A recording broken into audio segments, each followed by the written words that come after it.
கிறிஸ்துவுக்குள் பிரியமானவர்களே, ஆண்டவராகிய இயேசு கிறிஸ்து நாமத்தினாலே அனைவருக்கும் புனித வெள்ளியின் வாழ்த்துக்களை தெரிவித்துக் கொள்கிறேன். பிதாவே, ஆவியை உம்மிடத்தில் ஒப்புக் கொடுக்கிறேன். பேச எடுத்துக்கொண்ட வார்த்தை அனைவரும் அறிந்தது.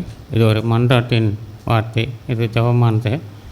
நான் விரைந்து முடிக்க கேட்டுக்கொண்டபடியினாலே ஒரு கேள்வியோடு கூட இந்த செய்திக்குள் செல்கிறேன்.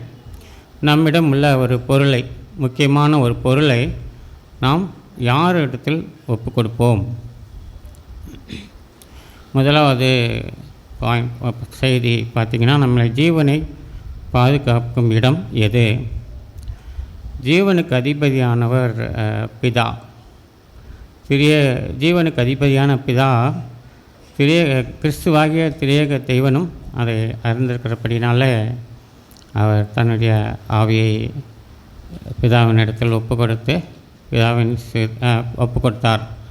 பிதா அவருடைய ஜீவனை எடுத்துக்கொள்ளவில்லை. கிறிஸ்து தம்முடைய ஜீவனை பிதாவினிடத்தில் ஒப்பு கொடுத்தார்.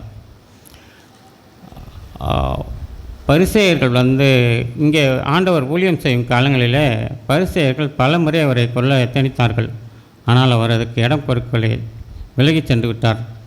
அதற்குரிய வேலை ஆண்டவர் ஒவ்வொருக்கும் ஒரு காரிய நேரம் வைத்திருப்பார். அந்த வேலையின்படி அவர் இந்த பஸ்காவின் நன்னாண்டில் நம்முடைய பாவங்களை சுமந்து தீர்ப்பதற்காக அவர் நம்முடைய பாவத்திற்காக தண்டனை ஏற்றுக்கொண்டு சிலுவையிலே மரத்திலே தொங்கி தன்னுடைய ஆவியை பிதாவினிடத்தில் ஒப்பு கொடுத்தார். பிதா அவருடைய ஆவியை எடுத்துக் கொடுக்கவில்லை, அவர் தன்னுடைய ஜீவனை பிதாவினிடத்தில் கிறிஸ்துவை ஒப்பு கொடுத்தார். விசுவாசிகளாகிய நம்முடைய ஜீவன் காக்கப்படுமா? நிச்சயம் காக்கப்படும். கிறிஸ்து தம்முடைய ஜீவனை பிதாவின் மூலமாய் ஒப்புக்கொடுத்தபடியினாலே அவர் 3ஆம் நாள் உயிர் தெழுந்தார். நாம் உண்மையோடும் நம்பிக்கையோடும் கூட நம்முடைய ஜீவனை அப்போஸ்தலனாகிய பவுல், மரணமே உன் ஜெயமெங்கே, பாதாளமே உன் கூரெங்கே என்ற வெற்றி முழக்கத்தின்படி நாம் நம்முடைய மரணத்தை ஆண்டவர் விசுவாசிகளாக நமக்கு ஆண்டவர் மரணத்தை ஒப்பு கொடுத்திருக்கிறபடினாலே, நமக்கு முன் குறித்திருக்கிறபடினாலே நம்முடைய மரணத்தை நம்முடைய மரணத்தை ஆண்டவர் கண்டு நாம் ஒப்பு கொடுத்து தைரியத்துடன் கூட இருந்து அந்த வெற்றி முழக்கத்தை நாம் முன்குறித்து ஆண்டவரிடத்திலே எப்பொழுதும் நம்முடைய மரணத்தை ஒப்பு கொடுக்கிறவர்களாக இருப்போம். அப்படி இருக்கும் பட்சத்தில் அதை கிறிஸ்து பிதாவின் மூலமாக நமக்கு 3ஆம் நாள் உயிர்த்தெழ வைப்பார் என்ற நம்பிக்கையோடு கூட நாம்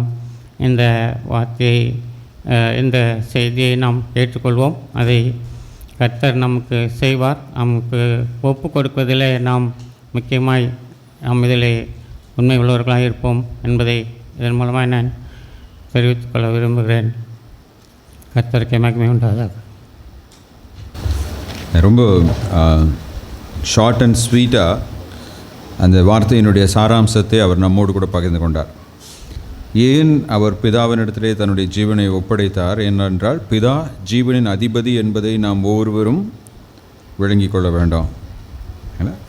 அதே போல் பிதாவானவர் கிறிஸ்துவின் ஜீவனை எடுக்கவில்லை, குமாரனானவர் பிதாவின் கரத்தில் அதை ஒப்பு கொடுத்தார். அதன் மூலம் கிறிஸ்துவும் மரணத்தின் மீது அதிகாரமுடையவராக இருக்கிறார் என்று நம்ம பார்த்தோம்.